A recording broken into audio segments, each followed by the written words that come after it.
I think Tamara did a great introduction of what the root of the work is about. So I just wanted to walk you a little bit about, through the evolution of the work and a bit of a transition between how I transitioned from silkscreen to silkscreen on textiles and to weaving and other forms of art on textiles.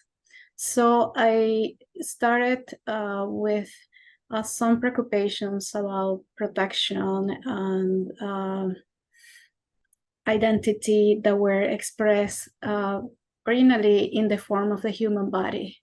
And so if you can see here, this is a silkscreen, so 5 years old. And you see some anatomic images, arms, spinal cords, but also which are silkscreen. And there is a huge amount of layers of Japanese paper that I was trying to use to cover, blend, and kind of express that way of like hiding and revealing that is proper of the process of adaptation that we all go through as immigrants. So in this series is called Anatomic Drawings, and I'm showing just a few drawings from that series. And mostly I use anatomic drawings. What you see here that may look like spots is really a very strong close-up, a close-up of skin, and then it's intervened with like pencil and some other, crayon.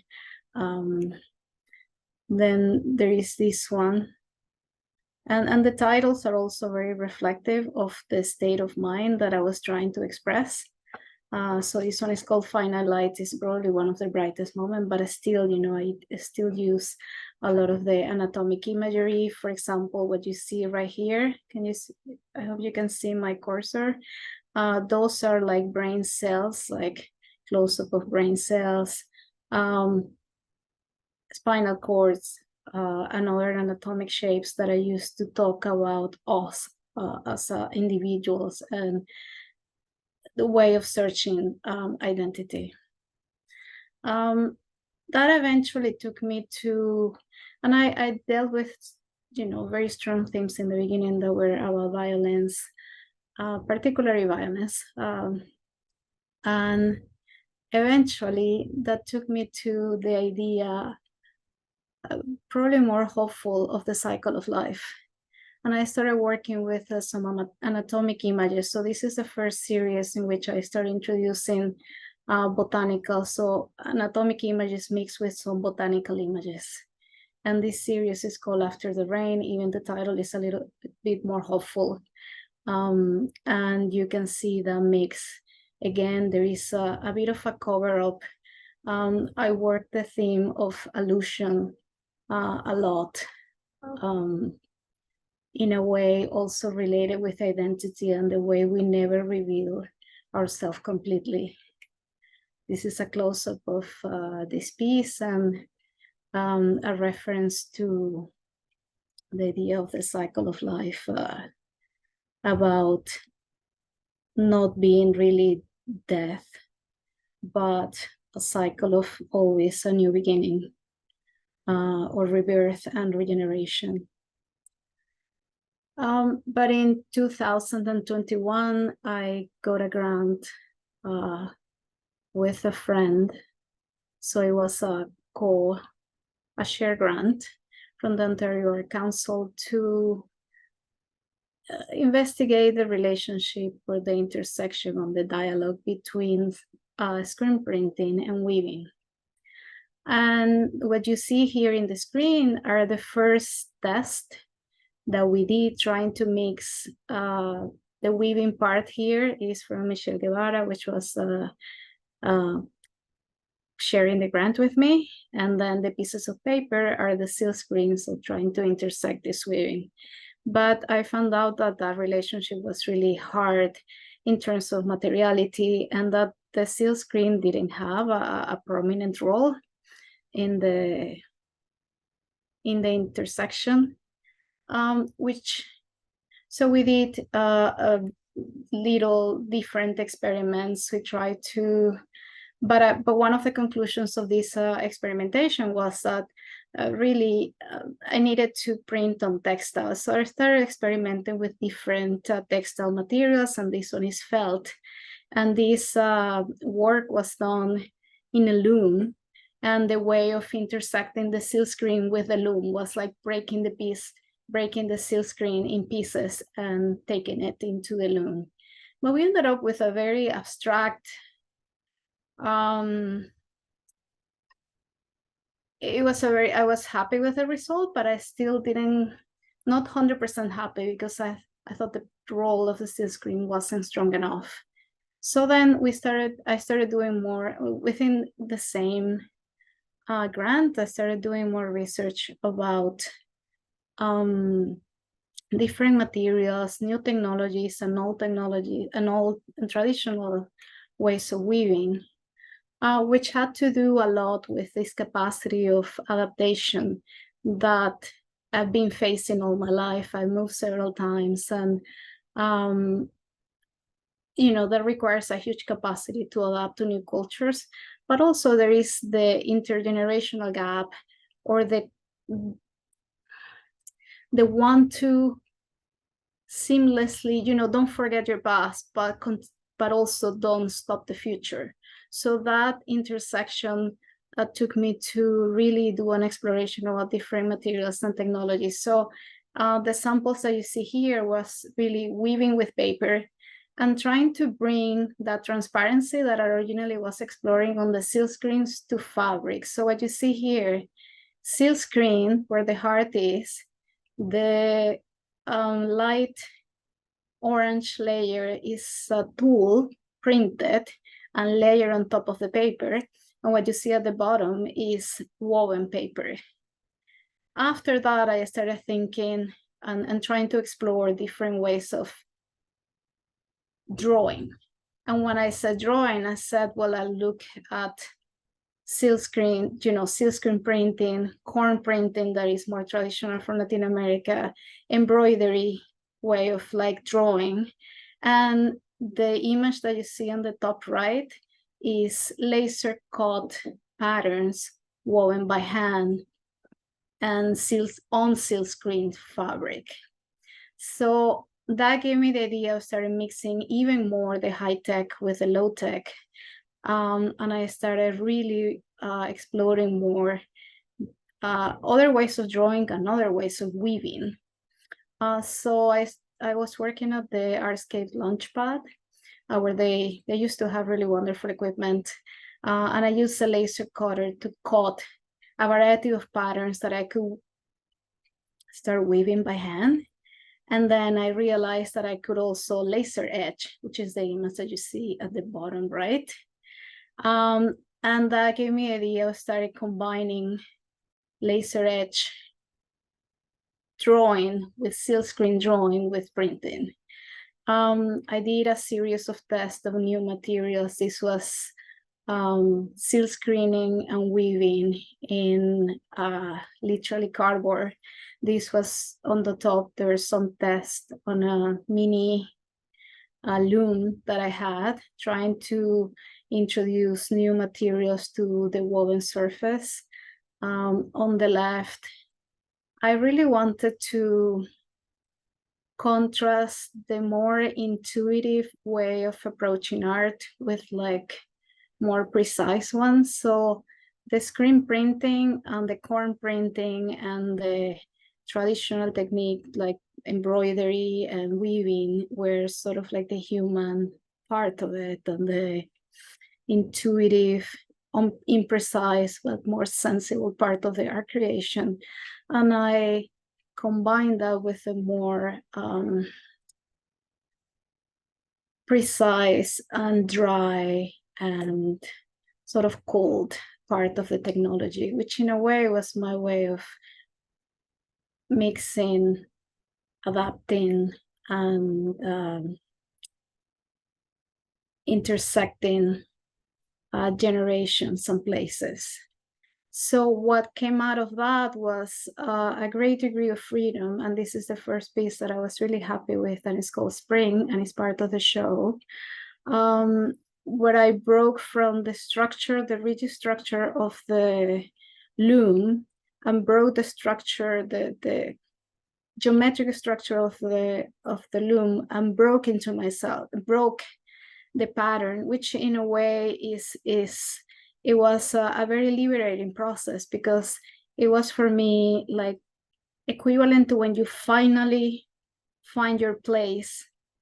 You've been trying so hard to adapt to a place and you lose yourself, but in this place I found it again. I kind of felt that this piece was really strong, and it was a very hard to make. I did it and we did it many times, but I thought it was very expressive of that internal force, fight that we have, but at the same time, you know, it's very happy in terms of like palette and color. So this was that intersection, and what you see is silkscreen on silkscreen, felt on, and then prints on canvas, hand stitch and hand woven. And what you see at the bottom here are laser cut felt pieces woven by hand. So I felt this piece had really the expression, an artistic expression, but it was the mix between the two technologies and the times, the different times and different traditions and high tech. Here you can see some of the details. I used a variety of materials, and really try to use a dynamic movement and really expressive colors. I try to use traditional ways of doing basketry that are also proper from Latin America to get some of these particular ways of weaving the fabric. The second piece was a little bit more direct, and is called Summer. You can still see the references to anatomic drawings, what you see here, although at the top right, although it looked like an abstract drawing, is really a brain, a section of a brain. And what you see here are a heart. The detail is on the right. It's like a mix of anatomic heart with the idea of rebirth and regeneration, expressing botanical images. Again, all woven by hand with a variety of and thickness of different materials. Here is a detail where you can see this is woven by hand and cut with a laser cutter. This is what you see here is laser etch. Both the red felt and the canvas flower in here have been laser etched, but they also have been silkscreen and embroidered by hand. And the third piece is called Winter, and it was almost like an exploration on light and light colors. Definitely a winter characteristic, more calm, more about holding time in a way. So this piece uses similar techniques, and you can see here the different layers. You know, this is laser cut, woven by hand. This is screen printed. This is screen printed, and this is laser etched. And again, it's expressing that more like a psychological state of what winter can become. Here are some of the details of what of the piece, and this piece is also part of the show. And eventually this is the details of the three pieces together.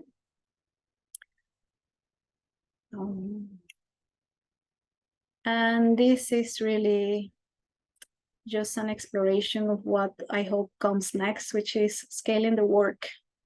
to a massive scale, a more of a building scale, and kind of like the proportion of more public artwork.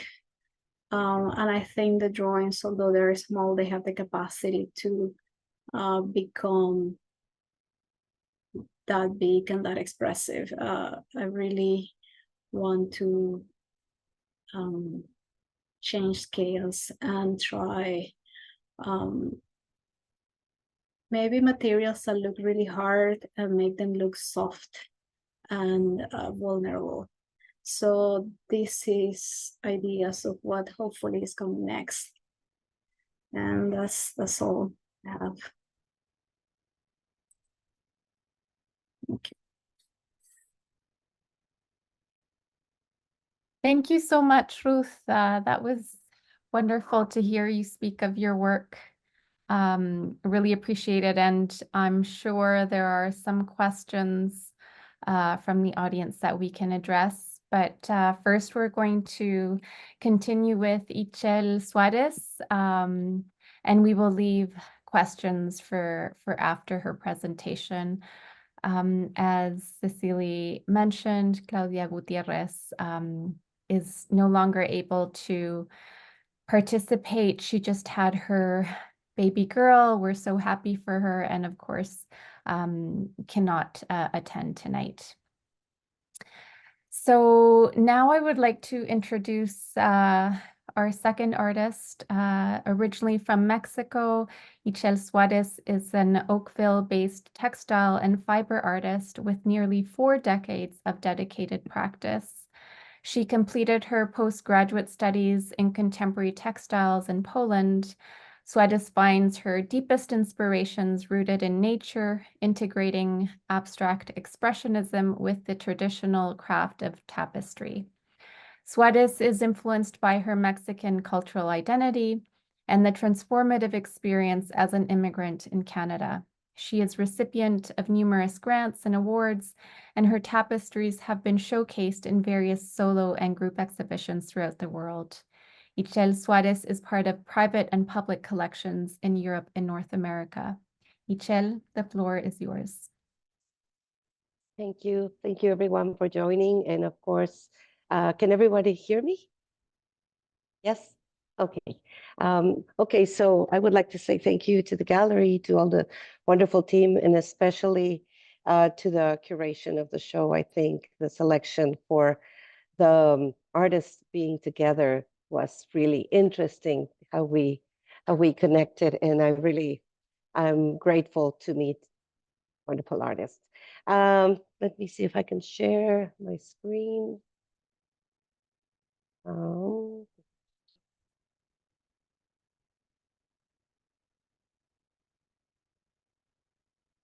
Okay, so where do I find it?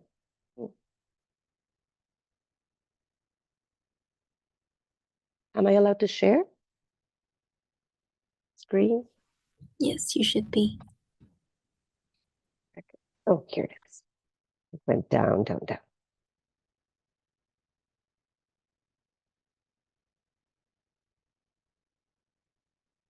Okay, so I will start by saying a little bit about me here.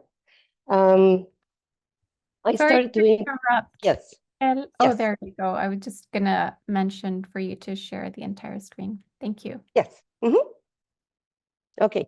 So I started years ago with traditional tapestry, but first I was doing rug weaving, and I was always interested in the structure.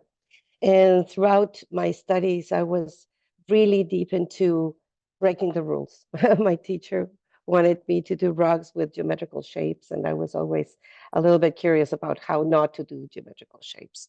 So at that time, I was doing natural dyes, which I love natural dyes. And this is a show that it's presently at the Sir Gallery.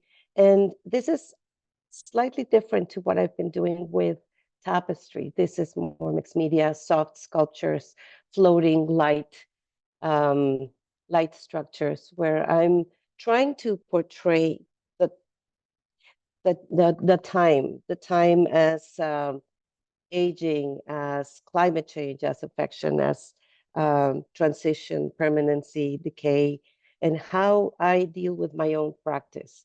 Now, because I've done for so many years tapestry, um, I was always into what the people say, how long did it take you to do that? You know, that's the eternal question. How long does it take? And it's time. And the time that we um, curiously, it's a juxtaposing what I do because I work with photography. And photography is a medium, as you know, that it's just captured by emotion, by seconds on a lens.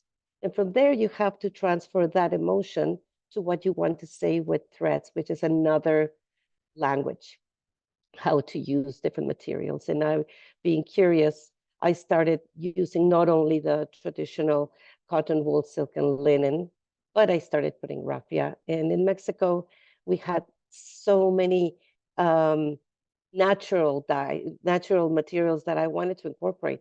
And then I started playing with plastics and working off loom. And I remember, you know, this thing about what can I do to break the square part, the loom, um, the way to express other things. And of course, living in several parts, I lived in Poland where I was fascinated with the masters like Magdalena Bakanowicz. You know, that was exactly what I wanted to feel. You know, the vast monumental format going out of the loom and still being woven in a loom. And I met wonderful friends there who were also like Vladimir Sigan, who was also exploring. We were contemporaries back then, and he was already working not only in two-dimensional looms, but three directions or radial directions. And that was fascinating for me. So these are just, I started doing these trees in 2007. And it was originally an invitation from the Leaching Gallery to celebrate the International Year of Trees and Forests. And at that time, I didn't have that much work. I have been traveling. I was living in Spain, and then I went back to Mexico, and then I came to Canada. So there was a lot of transitions in trying always to start again and start again and start again. So I came up with these 4 seasons that I called that would be connected to Earth. And the winter, I remember I put some light in it, and I thought, wow, you know, this is completely different to tapestry. It's a little bit more. It was growing organically, and parallel to that, I was still doing tapestry, which I think it's my language, the way I live and breathe with it. And the trees took me to other dimensions. You know, how can I say things through the trees? What am I as a tree in um living in another um, country, right? Because I wasn't the provider of my marriage. I was always the one who had to be leaving and starting and leaving and starting and raising kids. I was always feeling, you know, how do I set roots again and then being pulled up from the earth again and being put back again. And the trees for me became something that I relate to because I was able to put um, not only organic things like hair, aging hair from my students that say, "Oh, I can donate some hair from a 12-year-old," and then I had my friend who was 70-something years old, and then my younger friends. You know, how can I embroider concepts that would be connecting to the trees in the frame of climate change and still be connected with me in the pass of time. So time became a very important thing for me to being represented by different materials. Um, this like uh, we all try to think this is not real. It's trying to also upscale in the space in another format, going bigger. And this is just exploration, as we as artists tend to see ahead. Like Ruth said, we're always trying to continue growing and being inquisitive of what this can bring to us as our changing present, right?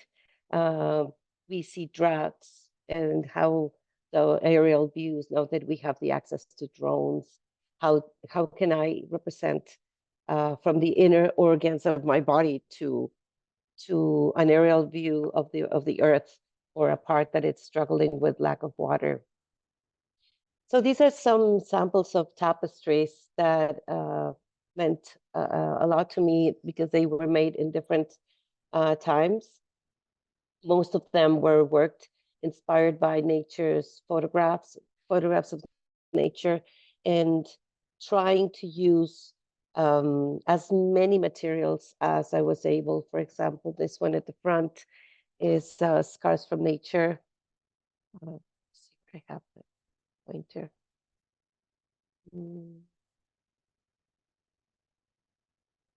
Here it is. So, well, this one, the one in the center. And curiously, I started working more with black, which I never did. And what did black mean? Some friends, even from my generation, passed away, cancer, or moved to somewhere else, or just stopped connecting. There were, in a way, deaths, or not continuing, what we know as life. My dad passed away also, and I started, thinking about what is this concept of time in some of my pieces, and how does it relate to me, empty nesting, divorcing, and moving to another country.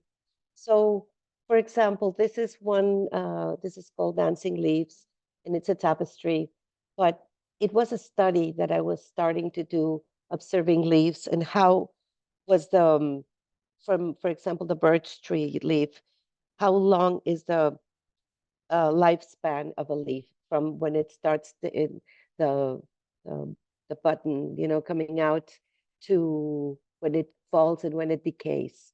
What's that transition? How long did it take me to photograph? And how long, for example, the photograph exploring in the field would be 2 hours walking in the woods, and then finding this image and trying to document the picture itself. It took me, I don't know, 3 hours, then do the sketch, do the project, and then prepare the loom, doing the natural dyes, and what was the shutter speed of a camera, and put everything into context related to time. And it became very interesting, because even though I wasn't that scientific in terms of doing math, I realized that everything had some kind of a connection for me. For example, if it was 4.5 months to do a tapestry, how long is 4.5 months in seconds? So I don't know where this was taking me, but it became a very interesting relationship between my camera and my weaving. That juxtaposing of two mediums, especially because of the time. And how do I decay while I do a piece? How does the material, how long would it last? And I started doing projects outdoors, and see how they would, and almost like ephemeral art, how they transition, how they blend into nature, and how it connects to me. I take a lot of pictures, and my photographs also, because I come from Mexico, this thing about how do we, as like Tamara was saying, the diaspora, being here and not seeing the cornfields that I used to see when I was growing up. A corn as a symbol of my Mexicanismo, right? And how it's covered with snow. How long does it take the snow here to melt? And then take the transition of the leaves going back again. And it all became like a cycle. And for me, more and more, it's becoming more. This is because I come from a family of musicians, my parents, classical musicians, violinist, pianist, symphony conductor. Music is also a super important part of my work. And this was a collaboration I had with Dimitar Penchev, a very, very dear friend of mine who recently passed away. He was working in another grant we got for this fall, and it's exploring words as sounds and images translated into weaving, and how some stories could be. I don't know how to take down the sound. Wait a second. Okay, so this was he was improvising music with images, and he would be recording previous to this sounds that I would do with the loom, and how the strings would become a conversation with music. And again, we talked about a lot about the tempo, the the notes, how do they refer to each passing of the warp and the weft. And anyway, that was a performance we did 4 years ago. That was really, really interesting for me. And another part of my work, this, for example, is tapestry in metal warp. And this time I wanted to print photographs of my photographs onto fleece and different materials and see how they would interact together. And that was it became a very starting point where I started doing three-dimensional small pieces that led to doing jewelry, for example. And it was very fun and very interesting to work on small format. And then it became like scale models for larger pieces. Now, in the exhibition that I'm presenting right now at SUR, it connects to why are the trees white and why are they birches, and what's the connection with my Mexican essence. It has snake skin. It has hands embroidered trying to pull the threads of life, and of corn, images of the Mexican corn as a symbol. And why the birch? Because when I moved to Canada 20 years ago, I found out that, well, we arrived in summer, and this was the second time around because we lived in Canada when I was growing up in Thunder Bay. We lived 3 years there, and it really it was an explosion of greens. And there was this white tree standing, standing out. And I thought, oh, that's a beautiful tree, blah, blah, blah. So then the fall came, and the explosion of the color of the fall in Canada. That's really, really impressive, because Mexico City has usually the same climate, beautiful, but it doesn't have these abrupt changes. So there they was, all the brighter colors of the fall, and then there was this white tree standing out. And I thought, well, what's going to happen in winter? So winter came, and still the birch was standing out. So it became, for me, my new bark, let's say. And I got fascinated with the birches, and I started doing so many studies of the bark and the details with my photographs that I thought someday it will develop in something else. So anyway, these are details. All the trees have a lot of hands pulling the tree of life, the thread of life, and how it pulls. Some hands are pulling out of the roots, and some are pulling from the sky. That would be the symbol of the sun. How do I connect the sun with Mother Earth, being in another country, trying to connect? Now, the only tapestry that it's being presented there is this one on the left, that it's called Beneath My Skin. This was the second tapestry I made in Canada when I moved here. And again, I was taking pictures of these pieces of fallen birch trees in the snow. That's why it's white over white. And my grandfather was an archaeologist. That's why my names are Mayan and Aztec, Ixchel. And while I was weaving, the first tapestry had to do with Norval, Morizo, and the Mayan profiles. And I thought this swirl of connection was really important to me, how these two cultures would be blending in. But then I started doing the tapestry, and this tapestry was just going to be a birch, and how I would mix corn leaf with silk and bamboo fiber. And anyway, but then I thought for a moment that I was really betraying my essence.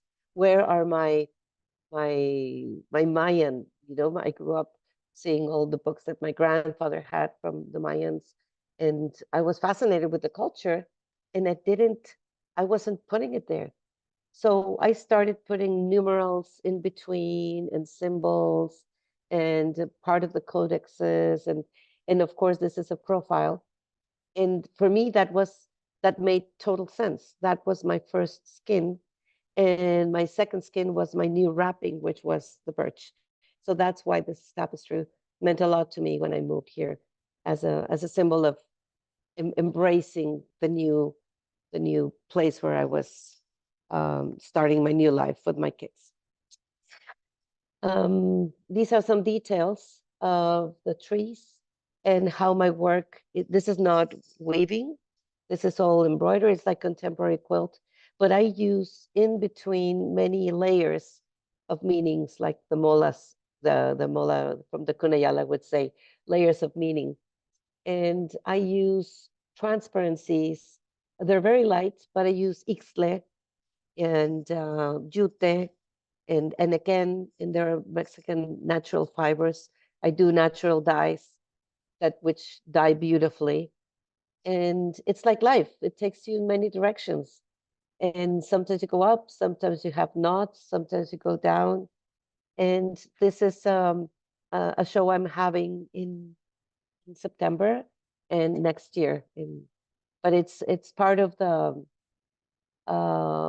this became as a representation of it's called Laurentian Forest, because I was camping with my kids, and there was this between the French and Ontario and Quebec fighting over forest, the Laurentian Forest, that climate change is not going to be divided by French or British or a line in the division that we have. Climate change will affect everything. So I'm representing the pass of time in a forest, regardless where it belongs to. And well, this is the end of my presentation, and how I'm trying to see myself even more rooted in this country. My kids are already, grown, and I'm still keep exploring with my camera, but basically the detail of textures of nature related to time. And thank you, everybody, for listening, if anybody has questions.